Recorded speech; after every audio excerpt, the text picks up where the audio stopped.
The safest men's fragrances to blind buy. Blind buying a fragrance means you purchase it online without ever smelling it beforehand. It is fun, it is risky, and you're doing so at your own risk. Even while watching this video, I'm going to provide to you guys 10 fragrances that I think are relatively safe to blind buy. I want you to listen to the description I'm going to give for each one and then see what you think.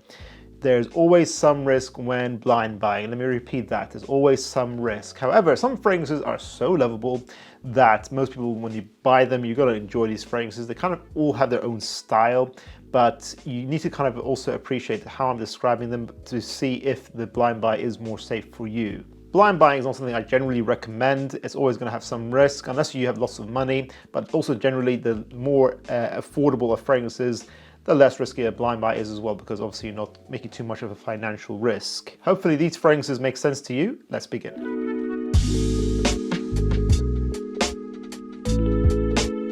First off, I'm going to start off with Molecule 01 by Escentric Molecules. So this is a single molecule perfume, only Isoe Super. Isoe Super is an extremely important molecule in perfumery.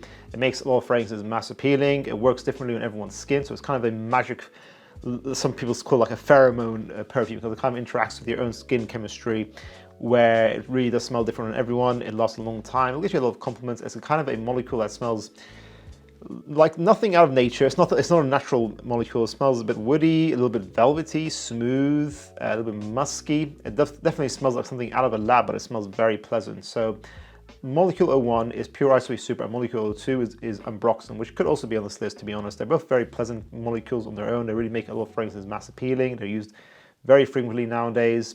And the great thing about both Molecule 01 and Molecule 02 is that you can use them as a base layer for other fragrances. So if you've got a bad performing fragrance, you spray it on top of one spray of Molecule 01 and you increase the longevity of a fragrance. Obviously, it depends how much Isoe Super that fragrance already has inside it. That's why I generally think Molecule 02 is a bit better for increasing longevity in my experience, because not as many fragrances are packed with Ambroxan.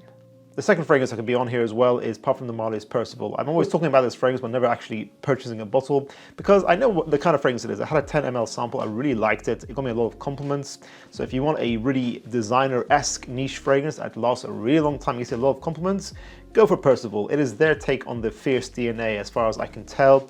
So it's very bright, citrusy, lavender, and Ambroxan, with a green apple note, I believe, from what I remember. So it's very much fresh out of the shower, very appealing, youthful, and just very sexy in general. But I think all age groups can rock it. It's a very safe blind buy fragrance, as long as you know that you're getting a niche fragrance with designer-like sensibilities. 32% of people who watch School of Scent are subscribed to us. If you guys want to see our channel grow, to really help us out, click subscribe. Let's get that number to 40%. Thank you. Carolina Herrera's 212 Men NYC. This fragrance is mass appealing, it is timeless, it lasts a long time, around 10 hours, and often, if you wait for the right time, you can find this at a really good price at discounters.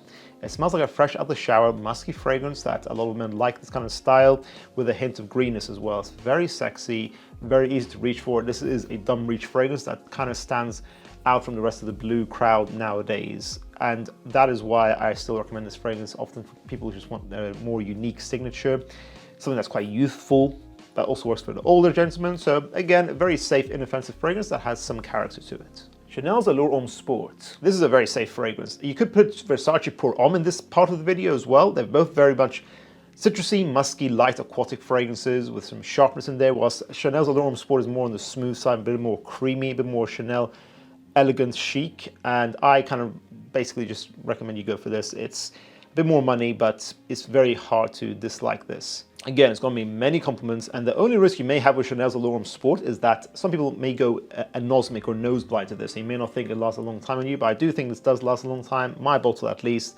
lasts around 8 hours to me, and I can smell it all day long, but it's quite ozonic and airy, so maybe your nose can get tricked. It probably is worth trying it in stores if you can, but I think if you do acquire a bottle, it's very unlikely you're going to hate the scent at the very least. Loewe's Cobalt. One of the best blue fragrances I've discovered recently. This is a very safe blue fragrance, probably even safer than the mainstream stuff like Bleu de Chanel or Sauvage.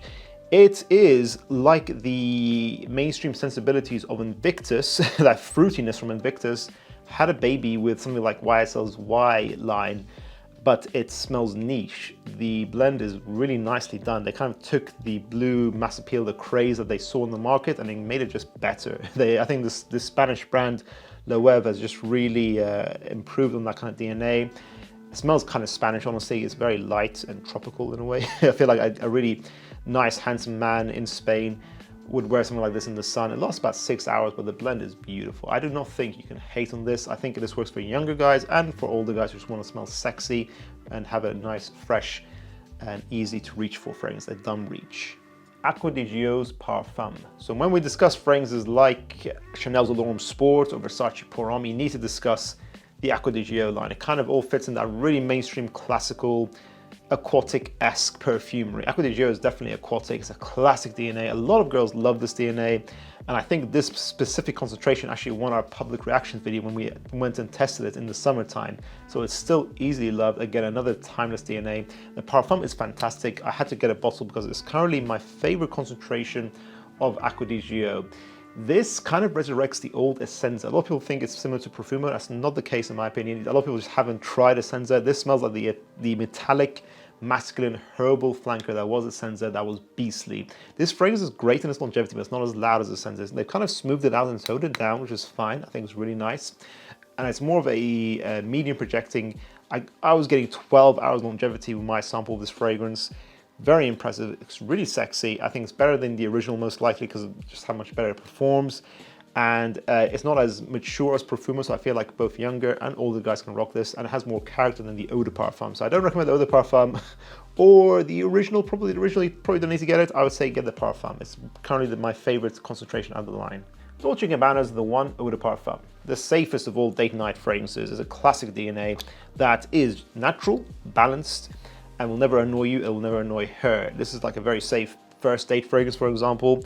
It's ambery, spicy, tobacco with a lot of freshness and nice citruses in here is what I can smell as well. So it's very balanced, sharp, and very mass appealing. I actually had the Eau de Toilette as one of my first fragrances when I got into collecting seriously. I really love the scent, but of course I didn't realize that performance was a thing you have to consider in fragrances. Eau de Toilette I think was going to be like 4 hours. With the Eau de Parfum, I don't actually get the worst performance personally, but a lot of people will swear it has terrible performance. I get around maybe 6 hours. I think it's actually pretty good. And I just think, hey, you know what, for a date, how long do you need the fragrance to last? I think this is fantastic. It is a classic. I definitely think you should try it if you're in store, but if you want a very safe date night fragrance to blind buy, you could also do that. And when discussing the one, we can also discuss La Nuit de l'Homme by YSL. So I have the Bleu Electrique flanker here, but you could go for the original as well as a safe blind buy. Just bear in mind that the original doesn't last that long, around 4 hours, but it's extremely safe, sexy, spicy, warm, cardamom, woody, amber DNA. So it's a bit more of a smooth and romantic take on a safe date night fragrance, whilst the one is a bit more sharp, a little bit more zingy, let's say. It kind of has this piercing effect. Well, this is just very smooth, romantic, inviting, just very, very smooth. Bleu Electrique modernizes it a little bit, makes it a little bit more versatile, adds a bit more longevity. 6 to 8 hours is what I get, and I love it for that. I really do think this is a fantastic flanker that kind of reinvigorated La Nuit de l'Homme, because it was known to be a fragrance that was gutted by reformulation. So if you can get a Bleu Electrique, it's quite a tricky fragrance to find online for some regions. So you might be wondering to yourself, oh, you know, if I see it, should I just go for the purchase quickly? I think you pretty much can. I think it's very difficult to hate a fragrance like this. The DNA is beautiful. Some people complain about performance issues. I get 6 to 8 hours. That's my my honest review to you guys. So you know what? Yeah, if you want to, you definitely could blind buy this. Terence Hughes Hard Candy. So Terence Hughes is a very nice gentleman, a very nice perfumer, has really interesting fragrances. This might be one of his best fragrances if you want great compliments, great versatility, great longevity, and projection as well. And it's very easy to like. If you like fragrances like Ultramal, just generally fruity fragrances, this is fruity, strawberry, mixed with citruses, mixed with thick, creamy musks, and a real oud in here. This is a great balance between mass appeal and niche perfumery. So I think this is really impressive by Terence Hughes. This is highly rated on Fragrantica for a reason. And I just think if you want to introduce yourself to the brand, this is a nice, safe way to do it. Because, you know, obviously Terence Hughes is more of an online presence. His brand is more of an online brand if you don't live in the north of England. So, you know, you're going to be doing some blind buys. You could go for 10 mLs, but I just think this is a general, safe blind buy fragrance overall. And lastly, Memoirs of a Perfume Collector, Tales from Zanzibar. If you love tropical fragrances, you're probably going to love this, Tales from Zanzibar, by one of the coolest brands out at the moment that have done some great fragrances. Another tropical scent you'll love from them is Trouble in Paradise, which is based around mango, caramel, boozy notes, and oud. Tales from Zanzibar is guava, oud, woody notes, sharp metallic musks is what I get from my experience with this fragrance, and lasts a really long time, around 10 to 12 hours. A really unique, fantastic summer DNA that is niche perfumery done really well. It's difficult to get a really long lasting and creative niche summer fragrance, and this is fantastic value for the price. Around £150, I think it's worth it. I think it just smells fantastic quality, fantastic creativity. It's a very inspired scent. So if you enjoy tropical scents like Virgin Island water, definitely check this out. This could be a very safe blind buy for you. And that concludes this video, guys. As I said before, make sure you appreciate the descriptions I've given for each of these fragrances to help you make your blind buying decision. Hopefully these descriptions and these kind of ideas for these fragrances gives you a better idea of what kind of fragrance will be better to blind buy. Generally, you want the more safe, mass appealing scents. Then don't go too crazy with their scent profiles. You're not going to go for fragrances that focus on animalic fecal notes, for example. You're not going to go for something that it goes for something really dark and something maybe really old school. Some fragrances are just more mass appealing than others, and hopefully this video is educational in that way. What do you guys think? What are some fragrances that you believe are super safe blind buys? Of course, guys, blind buying always has some risk. I want to keep reiterating this, but yeah, I'd love to hear your thoughts and comments down below, guys. If you guys enjoyed this video, make sure to check out our previous video on blind buying fragrances. I'll see you guys in the next one. Bye.